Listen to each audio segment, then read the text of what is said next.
got a lot of New Year's action to catch up with. But first, we have some big news because Stoke City have made Mark Robins their new manager following the sacking of Narcis Palach. The former Coventry boss has signed a 3.5-year deal.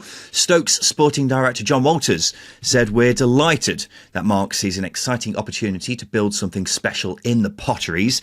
The immediate mission is to climb as high as we can up the Championship table during the second half of the season, while also laying foundations for a long-term successful future for our club." The big question, though, Justin, which is aching from my loins, is he the man who's going to end Stokeiness? Oh, I take a long pause there. I don't think one manager can end Stoke's Stokeiness. I think John Coates, the owner, is the only one who can control it. Can control that. Since relegation in 2018, they've had 6 managers. Roberts will be the 7th, 1 sporting director, 3 technical directors, 1 director of football, 1 head of football operations, 2 chief scouts and 2 heads of recruitment. That's a lot of turnover at the top, isn't it? It's how can any manager? It's like a Manchester United boardroom, Justin. Yeah, in August. How can any manager be a success when the team running the team is as disrupted and directionless as it is? I have faith that Mark Robins can be a success based on him turning Coventry from a club hurting to non-league to a kick away from the Premier League and a potential FA Cup final. Robins is talented. I love him, but is he this talented? I don't know. I really don't know. Yeah, I will admit I'm surprised Robins has gone for this. I thought he perhaps might fancy his chances of getting a job further up the table, but here we are. Is he going to turn things around for them is the big $1 million question. I mean, he will be the first to say the job he did at Coventry was ridiculous. Words don't really do it justice. He deserves all the credit in the world for that. But Stoke, for a long time now, have taken managers and ruined them, no matter how good they are. So whether Mark Robins is the man to change that, I'm honestly not sure. My big concern would be how much Coventry struggled this season without Robins' long-time assistant, Adi Vivesh. So it's going to be really interesting to see how he gets on without him.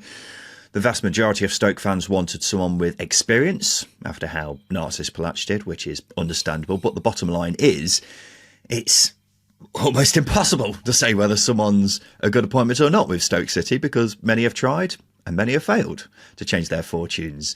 And to be honest, it wouldn't be a surprise for me if Robins were to be the next in a long line of managers to do exactly the same thing. I hope he turns it around because it's getting a bit boring being able to say the same thing all the time with Stoke. But unfortunately, Justin, that's Stokeiness. That is Stokeiness. It's a definition, isn't it? He's doing the same thing over and over again and expecting different results. It's not insanity. It's Stokeiness. That's what that definition should be. But yeah, it's. I think Robins comes in with the blueprint that Alex Neil came in for it with, for example, where he's delivered near playoff, near promotion success with the football club, and unfortunately, Stoke's chewed up and spat out Alex Neil, and it might do the same to Mark Robins. Whilst Mark Robins was able to work miracles, I think Alex Neil was able to do the same at Preston. But unfortunately, Stoke seems to be the club that just completely avoids miracles. No one can. The big miracle at Stoke, I think, would be steering them into the top half of Championship football. I think that would be the greatest achievement in football history if a manager can come in and do that, because it's the impossible job, isn't it? We do joke, but generally, as I was saying earlier, I don't think any manager can be a success until the ownership gets its shit together. That is the most basic way I can say it. Yeah, I think that's absolutely fair, because when you've had so many managers, players come through the door since they got relegated all those years ago and no one's managed to change any form of look, then you've got to start thinking, well, the problem may not very well be in the changing room or the dugout. It may be up in the boardroom. And that's something that Stoke have definitely got to figure out. It is a question for you, Justin. What do you think the aim is for Mark Robins this season? Because over the past few weeks, they have started to slowly get closer and closer to that bottom 3, haven't they? So is the aim simply to stay up this season, or do you think it should be aiming a bit higher than that? Stephen Schumacher came in this time last season. It was December last year, wasn't it? That Stephen Schumacher was appointed, and there was a lot of optimism. I was excited by it, and then it slowly proved everybody wrong. And Stoke did Stoke, didn't they? So I think with Mark Robins, he's got to steer him away from the bottom three because they're 4 points above it now. I think Ryan Shawcross has done a great job in steadying the ship before Robins comes in, and we'll talk about that in a moment. But this squad is much better than it where it is in the table. That's without question. So I think steering them as high up the table into mid-table has to be the aim. But unfortunately, I do think Stoke do face a real danger of going down. And I think Robbins needs to get this team going in the same direction to get them as far away from the bottom three as possible and then seeing where they end up. Well, Mark Robbins' first game in charge will be at home against Plymouth this weekend. It always seems to be against Plymouth where managers suddenly become in charge of their teams. Yeah, it's strange that, isn't it, Justin? But he wasn't in charge for Stoke's game on New Year's Day against Burnley. Ryan Shawcross was the caretaker for this one and oversaw a goalless draw. He's done all right, actually. Anti-old Shawcross, you were just saying that, Justin. He's actually won as many points in his 2 games in charge as Narcis Palach did in his final 9. So fair play to him. The only real moment of note from this game was a sending off for Hannibal Medjugorje after he stamped on a Stoke player, which was very naughty, wasn't it, Justin? Naughty Hannibal. You say that, but I'm genuinely really pissed off with it. Like, I don't know. I see the footage back and I think, what an utter dickhead. It was stupid. It was awful. It was slimy. It was unnecessary. So deliberate. You know, it's not an accident. It's just ridiculous. And I hate the excuse. Oh, he's young. He'll make mistakes. He chose to stamp on Junior Semedo to hurt him. You know, you can't in any circumstance justify it in any way. Like he's going to get a 3-game ban. And I think, you know, Scott Parker needs to have a word with him because it's just ridiculous. Well, let's be honest, he often is a walking red card, isn't he? I don't really understand what the point is of doing something like that. What are you actually gaining from it? But to make matters worse, he was getting a run of starts recently after being stuck on the bench for quite a while. And this is how he repays that faith. It's not great, is it? Plus, he's now going to miss the East Lancashire derby at the weekend. So unbelievably stupid from him. Scott Parker won't be a happy boy at all. But let's move on to a massive game at the Stadium of Light yesterday evening. Sunderland beat Sheffield United 2-1. A great game, actually. And a big result for the Black Cats, Justin. Yeah, it's huge. It really is. They had to really rise to the challenge, Sunderland, and considering they had to withstand a lot of pressure in that second half from Sheffield United, they did it really well. You know, they had a young side there and they showed their minerals for the battle. And it's quite interesting because you look at the game in reverse at Bramall Lane and it went in a completely different direction where Sunderland were much the better side against Sheffield United and got the 3 points. And Sheffield United here were much the better side and came away with nothing. It's quite interesting how there's a contrast. But you can see that there's a big improvement in how they played. Like Mayende coming back into the team, he was superb. You just see the pace and directness they brought into the team, and they were such a threat on the counter-attack as well. So yeah, it was a great 3 points and a great performance from Sunderland. Yeah, it really, really was. Sheffield United had a fair few chances, but just couldn't make the most of them. Kiefer Moore had a really poorly taken penalty saved in the first half. Anthony Patterson in the Sunderland goal frustrated the Blades a few times in this one, actually, but Sunderland played well, defended really well. Eliza Mayenda silenced a few of his critics over his recent showings with a great performance here. Wilson Isidore took his goal really well. I thought Dan Neil was absolutely top class in the middle of the park, and I think the cheers and celebrations at full time showed how massive this result was. You had Sunderland players running onto the pitch, hugging each other afterwards, because they just knew that this was a big, big result. And the reason why is because I think Don Goodman actually on the co-coms summed it up pretty well, that he was saying if Sheffield United had won, then that may very well have been the end of Sunderland's top 2 hopes, which I think is a fair comment, because if they had lost, they would have been 5 points off the top 3. But with all the teams above them dropping points, this result keeps Sunderland right amongst it, doesn't it, Justin? And yes, they are still the outsiders, but they are still very much a side to be reckoned with, aren't they? Yeah, they're the outsiders, but they stayed in that race all season. And you've got to argue that, Leeds, Burnley and Sheffield United, they've got the comfort of parachute payments and nice, lovely, expensive squads, whereas Sunderland had to build it from scratch. And that's why you've got to really recognise the achievement here from Sunderland, from staying in that race for the entire season. And I do agree with Don Goodman. I think if the Blades do pick up 3 points here, maybe not points wise, and there's a lot of games to play, but I think mentally you might drop off. And can't really afford to when you're going for a top 2 push. But it is certainly very, very interesting that Sunderland have maintained that pace. And I think the interesting thing is Burnley will drop points. They will draw games as they have been. Blades are in a bumpy patch at the moment. And if, as long as Sunderland keep ticking over and stay in that conversation, coming up to, we're in January now, recruitment's going to be important. It can make and break what you try and achieve this season. So, yeah, they're still in the race. They're still in the race at the perfect time, hitting January. Yeah, this is a really good time for Sunderland at the moment. Yeah, well, you look at the next 4 games. They've got Portsmouth at home this weekend, which is a very winnable game. And then another big away game at Burnley after the FA Cup, and then 2 winnable games coming up after that. But Sunderland will be hoping they can build a bit of form here, because they had suffered a bit of a dip over Christmas, which is another reason why this win against Sheffield United is so huge. They're still one of only 2 teams unbeaten at home this season, and they've already played all the other sides in the top 6 at the Stadium of Light. So that goes to show the home record is very, very impressive, and it's a great platform for them to build upon in the second half of the season. And I think they'll be busy this month, Justin, and considering how great their recruitment is, it could really help them kick on to the next level. And look, Sheffield United have had a bit of a slump. Burnley have drawn in their last 2, looked a bit flat in the 2 of them as well, and they've got some tricky games coming up. Sunderland have a great opportunity to gain a foothold on the top 2 over the coming weeks. So, Justin, 2025 could be their year. It could be their year. Everyone's saying that, though. It's New Year's. That's a theme for every conversation, isn't it? New year, new me. That new kind year, of thing. Yeah, new me. It's. I'm still finding it very difficult to be fully convinced that they can last the rest of the season. They've outperformed my expectations for them already.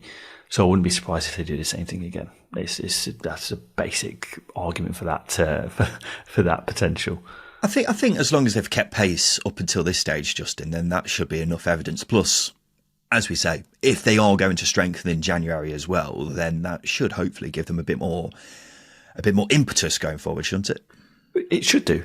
I think that's the interesting debate. But then again, we look at Hull last season, who brought in Fabio Carvalho, Anis Saruri, didn't really come in and have the impact. They didn't really win enough games for those players coming in. So you can have a brilliant window, but your form's got to last as well. And we get to the business end of the season towards March, and that's when pressure starts to really ramp up. So again, there are a lot of variables that are going to be thrown at Sunderland. I think let's see who they can bring in over the next couple of weeks, and then we can start to bring judgment, because form's got to be parallel with that as well. And that'll be an interesting debate to have in a couple of weeks. Sheffield United having a right old slump, though, aren't they? They've gone from just 2 losses before Christmas to 2 losses in 3. Someone's been having too many quality streets, haven't they, Justin? Yeah, definitely taking the foot off the gas. My thought process hasn't really changed. It is a slump in form. They missed a penalty here. They created enough chances to win the game. It was a performance that I look at this and it frustrates me, because I think they should be taking something away from the Stadium of Light. But unfortunately, if you don't take your chances, you're not going to win the game. It's the age-old adage, isn't it? The reverse fixture, as I mentioned, went the same way. They should have come away with something. Sheffield United, I thought the performance was good enough, but they're just missing far too many players. They need January more than anybody else, I think, in this title race. It's quite staggering, how poor they're looking at the moment. And again, I think if Harry Souttar's in that starting 11, the goals they concede, that probably doesn't happen.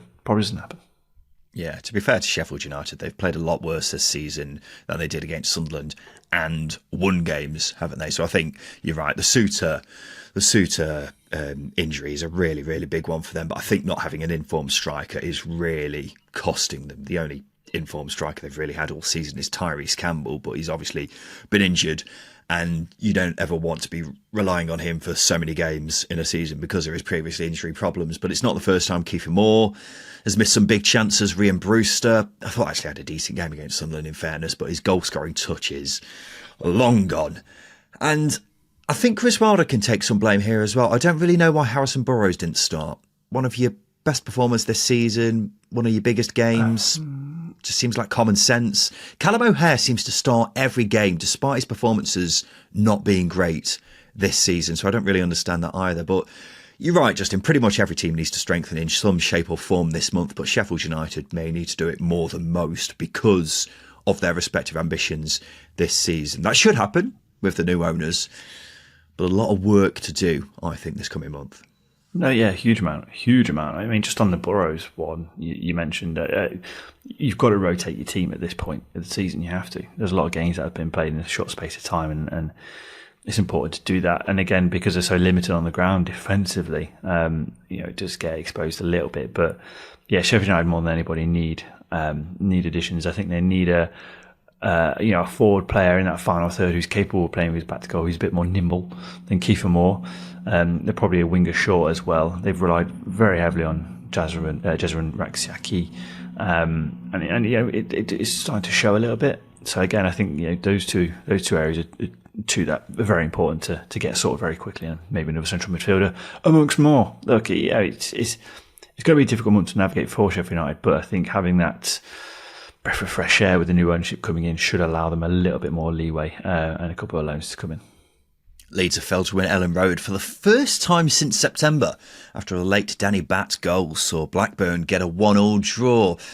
It looked like Leeds had snatched a late win after scoring a penalty through Pascal Stroik, and then Blackburn went up the other end and equalised, which must have been very frustrating for Daniel Farke, Justin, and particularly with hindsight, with Burnley, Sheffield United dropping points, would have sent them 5 points clear, Justin, at the top of the table. So that's what Leeds missed out on here. Yeah, it'd have been a perfect new year, wouldn't it? Again, if you go and wander up in the 88th minute, thanks to a dubious penalty, you need to see that out. You really do need to see that out. But that perfect corner routine from Blackburn and the scuff finish from Danny Bart was brilliant. I'm going to mention one thing. Did you see the poetic justice of Danny Bart scoring? What do you mean?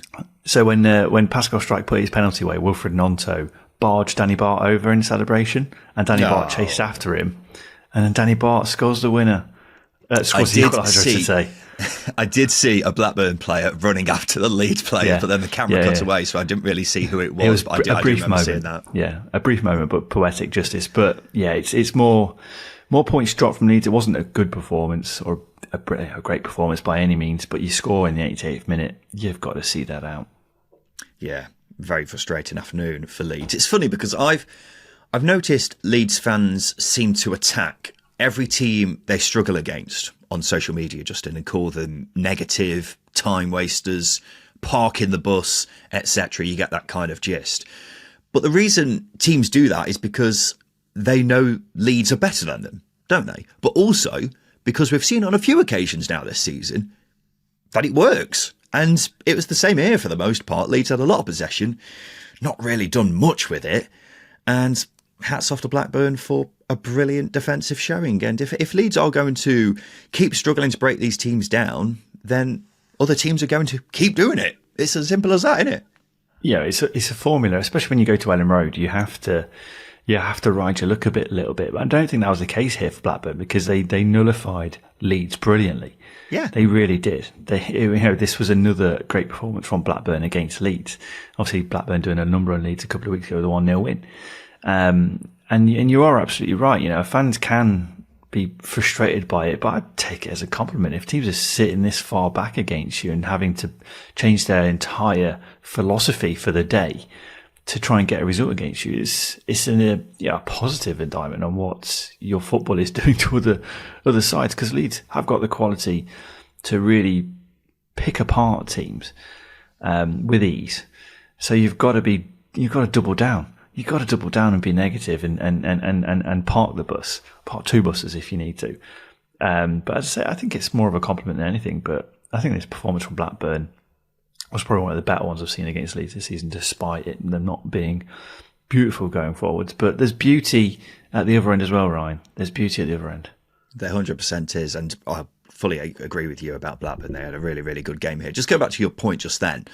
The difference between Leeds this season and last season is that you'd often have Leeds coming up against teams who were sitting back against them and Leeds were struggling to break them down. But the difference is they would just give the ball to Crescencio Somerville, who would pull something out of nowhere and score an absolute worldie. This season, Leeds don't seem to have that player who's going to do that for them, which is strange because, they're 3 points clear at the top of the league. It's not like it's an absolute disaster for Leeds, but it's strange that you've got Manor Solomon, Lodge Ramazani, Willie Nonto. None of them have seemed to have taken up that Somerville mantle this season, which is strange, but as I say, you can't really complain too much if you are Leeds because you are 3 points clear at the top of the league, but that's what's often got them out of teams sitting back against them before. It's not something they've had as much luck with this season. Got to say as well, going back to your other earlier point just now, I'm not sure it was a penalty for the Leeds goal. It's hard to tell how much contact there was on Matteo Joseph, who won it. But at the end of the day, if Leeds won here, I think it would have been pretty undeserved. So Leeds, not good, which hasn't really been the case at Ellen Road in a while, has it? Obviously, 9 wins on the bounce. There haven't been too many breathtaking performances in there either, but there's been a good standard set. And this was below that. So it's been a bit of a theme of this episode so far, Justin, but do Leeds need to strengthen in January? Because I look at this team and think to myself, they should be getting promoted easily with these players. And even though, as we say, top of the league, 3 points clear, it does often feel like they're making hard work of certain games. And yes, there's still half of the season to go. They could go into a whole new gear. But I just wonder if they could go into January, bring in some players, and then that takes them up to a new gear. What do you think? It's difficult to say with Leeds. I think on paper you look at it and go, yeah, they probably do need a couple of players just to strengthen certain positions. I mean, at wing back, they're looking a little bit threadbare. I know Jaden Bowe limped off in this game. Maybe they can go out and get another one because he's so important to their attacking plan as well. They can maybe go out and get a striker. Matteo Joseph is useful, but still very raw. Patrick Bamford is as useless as I am in that final third. And Joel Pirro, you can't just rely on Joel Pirro, not quite fair on him. It's strange though with Leeds though, Justin, isn't it? Because as I say, this team should be getting promoted easily. It should be. And we say, the striker position may need strengthening. And I agree with you. But Matteo Joseph, Joel Pirro, they walk into every other team in the division. Yeah, they do. But and again, you say they should be getting promoted easy, but they do sit 3 points clear at the top of the table. Lost just 3 games this season. I know that's what I mean. It feels like they're not doing as well as they are, but here they are, 3 points clear at the top of the table. It's just so strange with Leeds. I think it's a striker thing. I think I look back at previous games. Only on 2 occasions this season has a team created a higher XG than Leeds in a game. So I don't think they are struggling to break down teams. It's that case of when the moment comes and not taking a chance when they need to take a chance. So I really do think it's a case of having someone very, very clinical. That's what Somerville was last season. He was incredibly clinical. He's a player who should be going to the very top. I don't think they've got that type of player in the squad at the moment. Joel Pirro is as close to it as they've got, I think. And again, just one player probably isn't quite enough, especially when you've got teams coming up against you who are just parking the bus weekly. I think left back is another place where they may have to strengthen because Junior Firpo has been out for a while now. Not sure when he's back, but they've had to stick with Sam Byram and Max Wober at left back, and they could do with someone who's a natural left back because Byram's obviously usually a right back, Wober's usually a centre back, so that's maybe one area where they need to strengthen. But yeah, I mean, I imagine Leeds probably will do some business this January. They shouldn't need to, but if they do want to get promoted a bit more comfortably, then it may be something that they're looking to do. A great result for Blackburn, though, just what they needed after their shock loss at Hull on Sunday. And particularly because we've got the small matter of the East Lancashire derby coming up this weekend, Peachy. So we'll have more of a chat about Rovers tomorrow in the preview show, brought to you by SBK. Let's have a quick break, Justin. After that, we'll talk about Josh Windass scoring from a completely different postcode.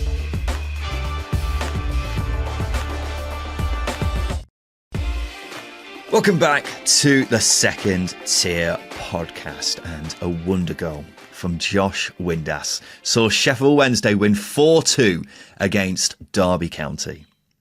Justin Peach, wow, oh wow. A worldie from well inside his own half. He is so far out, Justin. As I said a second ago, he's essentially in a different postcode.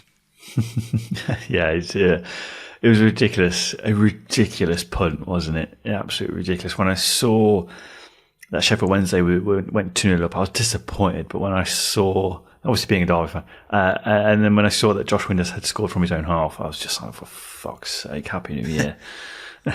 It's just, it was a painful one to experience, but it was a wonderfully hit punt from his own half. You know, when you break it down, the thing that makes it beautiful is the fact that it sits up perfectly. You know, it's not a dead ball strike or anything. You know, the ball's bouncing very, very subtly in the air, so he gets a decent, lovely connection on it, and then the ball doesn't bounce before the goal. If you're going to score from your own half, for it to be beautiful, the ball cannot bounce before it hits the goal. Cannot, and it didn't. It was a lovely, lovely goal. Yeah, shout out to Average Joe on the second tier Discord who said he missed the goal because his son wanted chips. And he says he'll never forgive him that. Oh, and no. rightly so. That is, you've missed an all-timer. You really have. I've never seen a Derby player score from his own half. I was a season ticket holder for 20 plus years. That's a generation gone. You'd be fuming. You'd be absolutely fuming. And all because your son wanted to get some chippy chips. Disgraceful. But go back to the goal, Justin. The thing is, Jacob Vidal set a strong from in the Derby goal. He must have been quite a way off his line when Windass struck it, but still, he manages to get back pretty well, which means the ball is only going in if it's at a certain height and pace, and also if it doesn't bounce before hitting the back of the net. And that's why it's just so perfectly executed. The audacity to even attempt it is outrageous, but the execution is incredible. And Justin, we've had an incredible standard of goals this season in the Championship. It may actually be the highest standard we've had in the time we've been doing this podcast. We've had some complete and utter worldies this season, haven't we? And I know we've said this for a few goals this season because of that high standard, but this has to be goal of the season, doesn't it? It simply has to be.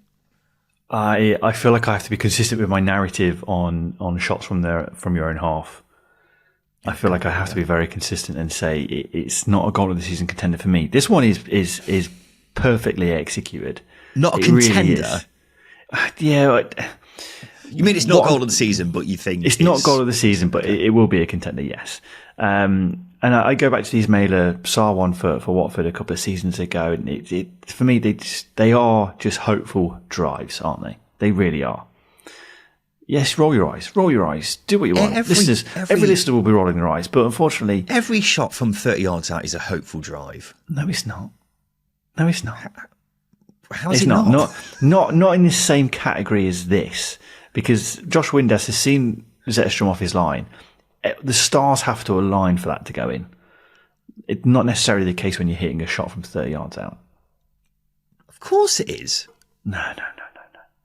Even if, go back to the other goal of the season contender which comes to mind for me is Mark Harris's one against Blackburn, which we saw in person. The stars have to align for that as well. That is essentially a hopeful drive from 30 yards out as well. That is not a hopeful drive from 30 yards out.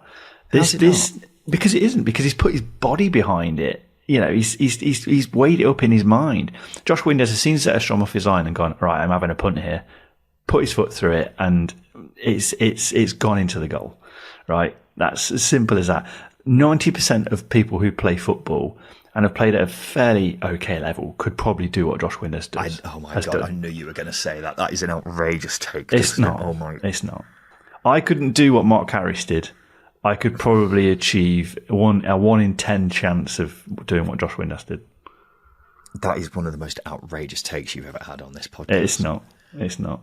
That is absolutely disgraceful, Justin. Anyone who can kick a ball further than 50 yards, you're not in this category. Anyone who can kick a ball further than 50 yards could probably achieve that. I've seen someone do it at Sunday League several times. I've played with 2 people who did it regularly. Justin, it's not the same. It's just not the same. I'm just baffled. We're going to move on because I just could not disagree with you more there. You talk about completely discrediting a goal. That is such an outrageous thing to say. For me, I think that's goal of the season. And it's going to be, it's going to take something very, very, very good to replace that. Because it's an outrageous goal from Josh Windass, perfectly executed. And I cannot believe what you've just said. I need to move on because I've completely lost my head here. Oh my goodness. Yeah, a cracking game for this one, it's got to be said. Perhaps one that does Derby a disservice, actually. They had quite a few opportunities in this one. Jerry Yates missed an absolute sitter. Mm-hmm. And to be fair to Derby, it's better than what we've seen on the road previously from them, Justin, isn't it? It was I wouldn't say spirited. They did enough. They created enough to get something from this game. And they gave Wednesday a lot of chances for them to score, if that makes sense. Derby were very poor generally. They missed some good chances and they gave Sheffield Wednesday far too many chances. So it's definitely a game where you're thinking as a Derby fan, like, how have we lost that again? But I think Wednesday more than deserved the game because they exploited something that was very, very obvious for Derby, is that lack of pace behind the back line. Even the Josh Windass goal they scored from the halfway line, it came from a Derby attack. There was just mistake after mistake after mistake once again from Derby. And it's not really a surprise at the moment when they're away from home. It's even more so not a surprise when you realise that Paul Warne's won just 8 of his 77 away games at championship level as well. It's a miserable record, but Sheffield Wednesday were deserving of the points. Derby on another day will be feeling that they should have not given Wednesday that many goals, and if they didn't, they probably come away with the win. To be fair to Derby County, I think they've been a bit unfortunate with some of their recent results. I think they've played better than their recent form perhaps suggests. But yeah, they'll be thinking they could have got something here. Sheffield Wednesday continue to be the great entertainers of the division. There's been 16 goals in their 3 games since Christmas, and they are only 3 points off the playoffs now. So they'll be saying why not, particularly with their form since October. It's been great stuff. Last chance, Justin. Do you want to change your mind about the Windass goal? All right. I think it's a really good goal. I think it's a really good goal. I don't think it's goal of the season. I think it's a contender, and that's the bottom line. That's all. They're the headlines. Everything I've said in between that is irrelevant. All you need to know is I think it's a good goal. It's a goal of the season contender, but unfortunately, it's a hopeful punt. That's all. I'm just so ashamed to be sat right next to you. You've never kicked a ball further than 50 yards. You will not understand what's going on here. Disgraceful scenes. Luton Town. They've now lost 3 games on the bounce. Speaking of disgraceful scenes, after a 1-0 defeat at home to Norwich City. Oh, dearie me, a really bad result for Rob Edwards. Not just because them and Hull were the only teams in the bottom 7 to lose on New Year's Day, but also because Rob Edwards' apologists, if you like, would often say, well, the home form has actually been all right recently. It's away where they've seriously struggled. So if they're losing at home now as well, that's a big problem, Justin. Ooh, yeah, it's a bit of a headache, isn't it? Again, just going to consult the table and just check where Luton are. There's currently 20th, 25 points, just 3 points above the bottom 3. We've had a theme this season, I think. Firstly, credit to a lot of owners who have given managers a lot of opportunity and a lot of time in jobs where in previous seasons they would have been sacked very early on. But when the key thing that I mentioned this season is that we've been repeating ourselves relatively often with a lot of managers.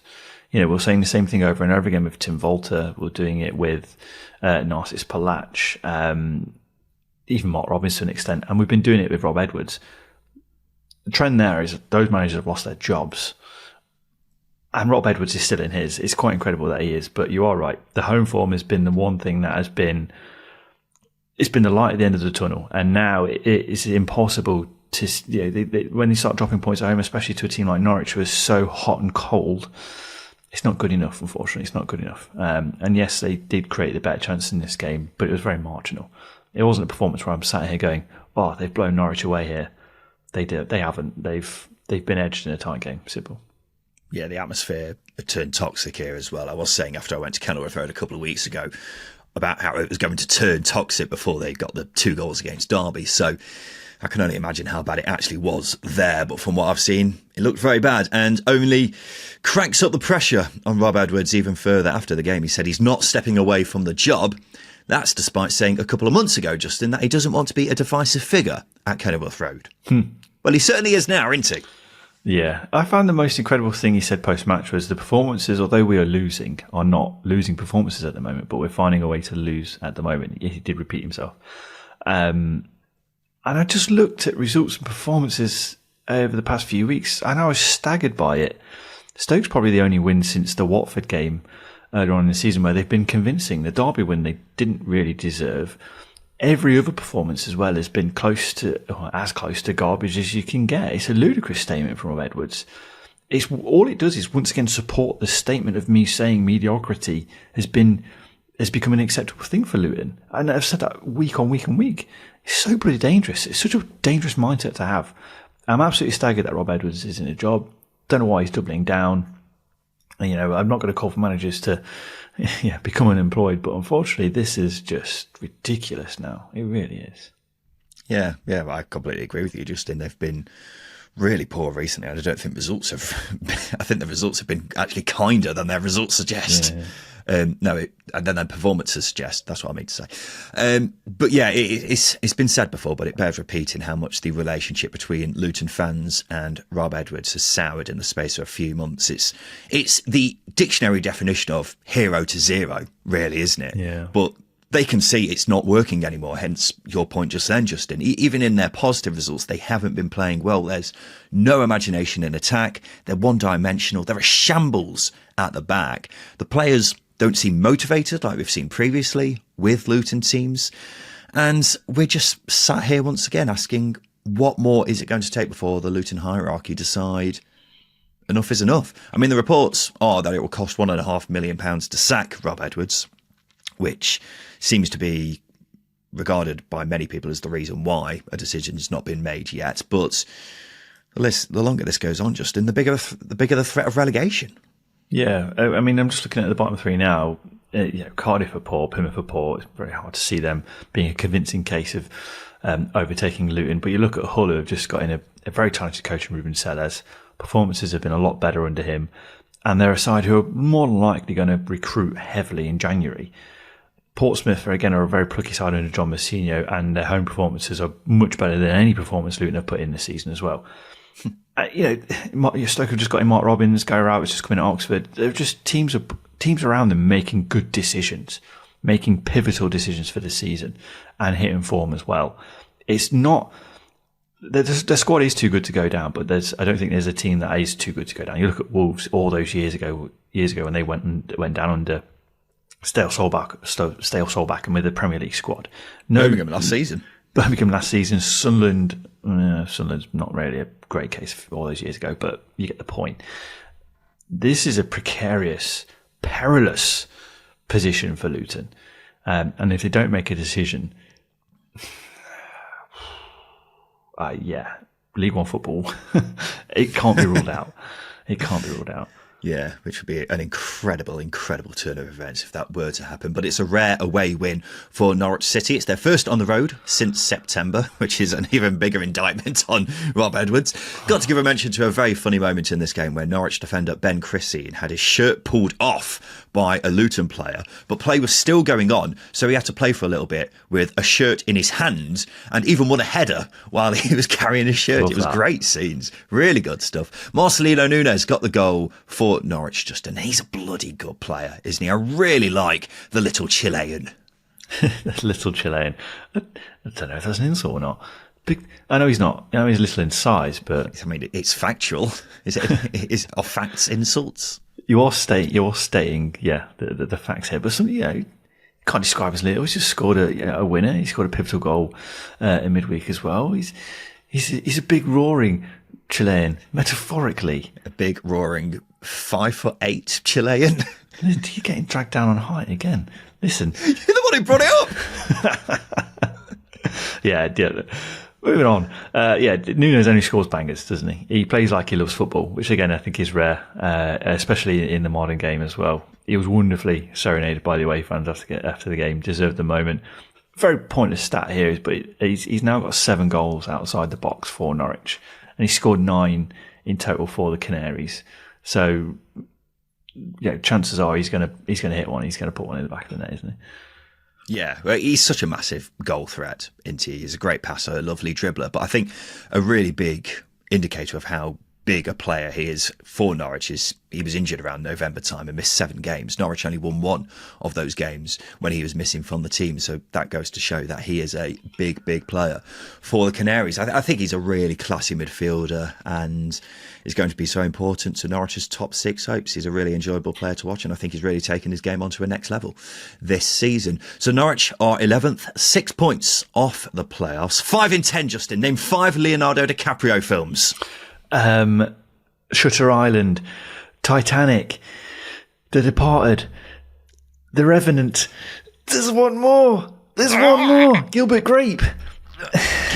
Gilbert Grape. Yeah. He plays a character called Gilbert Grape. It's with Johnny Depp, and it's from the 90s. And I can't remember what the title is, so let's go. We'll say that's wrong. Oh, okay, fine. I mean, it's What's Eating Gilbert Grape. Where the hell has that film come from? You could have named Wolf of Wall Street, perhaps. I could have, but I like to display myself as a hipster sometimes, and that's the first film that came to my head. You know what? I'll let you have Gilbert Grape, even though that's not technically the name of the film. You just got in there in the nick of time with Gilbert Grape. Leonardo DiCaprio with his fantastic filmography. Go watch it. And that's what you come up with. Incredible. Gary Rowett returned to haunt his former club as Oxford won 1-0 away at Millwall. This was also Alex Neil's first game in charge of the Lions. And, got to be said, not a great start losing to a guy who was in the job before you, Justin.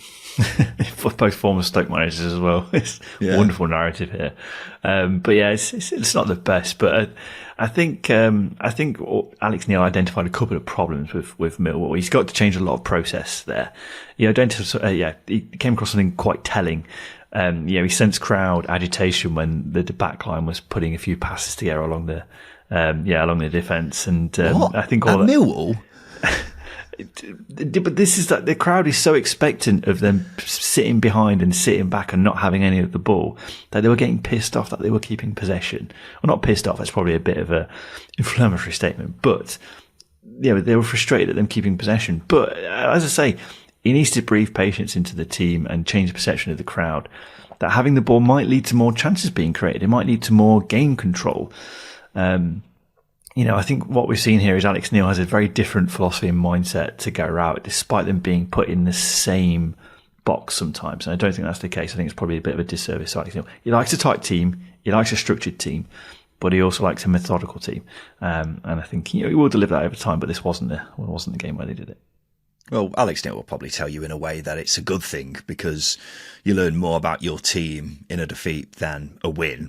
And what he'll probably have learned is that a team needs a lot of improving going forwards. It's just 2 goals scored in 7 games now for Millwall. They have been creating a decent number of chances, but putting the ball in the back of net is proving to be a real problem. And Alex Neil has to sort that out soon because 5 losses in 7 is far from ideal form.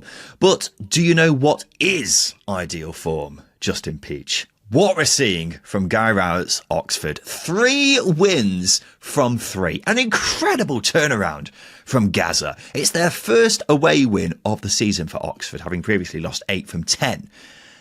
I cannot believe how well Rowett's doing, Justin. Well, I can. Yeah, it's obviously, it's his first away win of the season, as you mentioned. It's back-to-back clean sheets. They're now 5 points clear of the bottom 3, having been in the drop zone just before Christmas. And I do think this was a good away performance in the sense that they had to withstand a fair bit of pressure at times while limiting the intensity of a new manager in his first home game in Alex Neil. So yeah, not one of their best performances under Rowett, but a really good away performance and an away performance that Gary Rowett and every one of us should eat up because that's how you should perform away from home. But the quality that we're now seeing from individuals, I think, is the big winner. I mean, Ruben Rodriguez winning the header for the goal is incredible in amongst that Millwall back line. But Premazor Pleta's assist is just out of this world. He's turned into a winger. That used to be, if you like, the 90s. They get to the byline, get the cross in. It's a fucking dream. I'm quickly, I admired this side under Des Buckingham. I'm now in love with this side under Gary Rowett. It doesn't take much, does it, with you? But yeah, Oxford, they did look like prime candidates for the drop. Them and Plymouth were looking pretty hapless. And it was hard to tell where the next win was coming from, let alone 3 in a row. So this turnaround is remarkable. And yes, the wins have come against teams not in great form. I think that has got to be pointed out. But at this point, wins are just so valuable when you're in a position like Oxford's, and their chances of staying up look a lot higher now than they did a couple of weeks ago. So it's a great position for them to be in. I do often think Guy Rowett is the future Neil Warnock, Justin. He gets drafted in when a club is in trouble, guides them on their way to safer shores. Is that an insult? I don't think that's an insult. I think it depends what year period of Neil Warnock. I think Neil Warnock, sort of 2014 onwards. I think it is an insult because Neil Warnock was very much drafted in to help teams fight relegation. I think Gary Rowett is a much better manager than one who should be coined as someone who's saving relegation candidates. I don't think that's particularly fair on him because he delivered very much near playoff contention for Millwall. He could have delivered more at Stoke given time, and similarly with Derby. So I think probably a bit unfair. No, I think you're being a bit harsh there. I think he's had a fair few clubs now in the past few years, hasn't he? So I think maybe gun for hire is being a bit over dramatic with it, but it seems like he's starting to follow the Warnock path. Which I don't think is a bad thing because he'll earn a fair bit of money from doing that, I imagine. And as long as he's continuously doing a good job at those clubs, it shows that he's a bloody good manager. So fair play to him. And finally, Portsmouth 4, Swansea City 0. Pompey's biggest win of the season. It's their biggest championship win since 2010. And it means they've won 13 points from their last available 15 at Fratton Park, scoring 14 goals from those 5 games. It's becoming quite the difficult place to go, isn't it, Justin? Yeah, it really is. I mean, it's quite incredible that the home form is as good as it is, the away form is as bad as it is. They were terrible against Bristol City in their last game away, pretty poor against Watford, awful against Derby, but have looked absolutely sensational here against Coventry and Swansea. It's incredible. But as I say, I think if you're putting those performances in at home, amongst all the relegation candidates around you, it's quite terrifying, especially if you're putting teams away as comfortably as Portsmouth are at Fratton Park, because it was a 4-0 win. Yes, it looked relatively easy, but actually the way Portsmouth set up, where they pressed Swansea high, was the undoing here.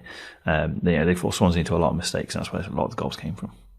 Well, I guess Portsmouth are another side we can add to the growing list of teams in this division who are significantly better at home than they are away this season, which has been a very strange trend of this season, but is becoming more and more apt as time goes on.